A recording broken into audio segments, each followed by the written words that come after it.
there are a lot of great things to look out for. And like you mentioned, it will be live on FloTrack and Milesplit. So those are wonderful opportunities for you to plug into, especially with Florida and Texas. But speaking about Texas, I'm excited to see the 4x1s. The record for the 6A is 44.24 for the girls, and DeSoto had that since 2019.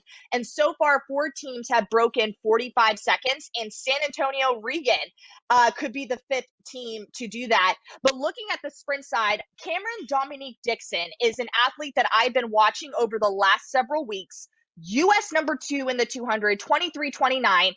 My biggest question that I asked on the Line podcast yesterday with Brian Corey is she going to be the first girl to break 22? Because Shanti Jackson, who's out in North Carolina, Brashawn Jackson, aka Batman, you know, Kevin, we've watched him compete several times. His daughter is literally shaking things up in the sprints, even in the 400 meters. She's been doing remarkable. But I want to know, is Cameron Dixon ready to step onto this track at States this weekend and be the first girl to break 22 seconds? But she's going to have competition with Jada Campos, Jasmine Montgomery as well. And then again, Kennedy Wade, who's going to be going to Texas A&M, is ranked number 2 in the U.S. in the 400 meters, 52.77. And Kevin, she's going to be looking to do the 400, 800 meter double. In that 800 meters for 6A, there are 6 girls who have run faster than 2:11. She is one of them. And in this 400 meters, the second fastest girl from 6A, Haley Tate, is going to be on her inside all the way out in lane 1. Kennedy's going to be in 7, so she's going to be running blind. So that's going to be something I'm looking out for. But one of the athletes that we've all been kind of watching in the middle distance events is Bryn Brown. I'm a huge fan of Denton Geyer, and Bryn Brown has just had a remarkable cross-country indoor season, and now she's going to be looking to win titles in both the 1600 and the 32.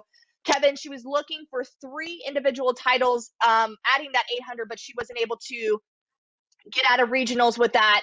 She finished 4th, so that is an athlete that will be looking for that 1600, 3200. But you have Bryce McCray in the 300 meter hurdles, U.S. number 3. Bryce Foster, U.S. number 1 in the discus. Olivia Luking, ranked number 2 in the country for pole vault, cleared 14.3. There's just I can be going on for days. That girl's 800 meters is going to be off the wall. Like, just so many amazing things to look out for. But those are just some of the highlights that I think are really going to bring out a show this weekend at the Texas State Championship. Wow. So that was all just Texas. All that was Texas. All Texas. All that was Texas. It's going to be super exciting. I know. Isn't it insane? It's crazy. That's a lot in just one state. Anything in Florida? They're always fast in Florida. Florida. Anything in Florida?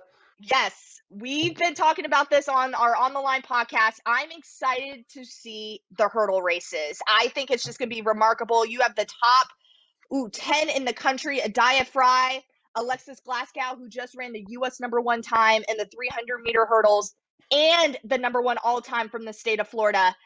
She's going to be looking for that gold medal. But for me, it's definitely the hurdles in Florida, just something to look out for. One of the questions we just asked on social media is there's always this battle between Texas and Florida, and which state is going to be the fastest state this year. So that is something you guys can go ahead and vote for on the Milesplit Instagram. I know that's definitely on there for sure. So that is just something, just a lot of heavy in the sprints. Texas all around looks very solid. So if you guys have an opportunity to go check it out this weekend, I think it would be remarkable. People can take a break from arguing about DK Metcalf to argue about Texas versus Florida on the internet. There you go. Move from one to the other.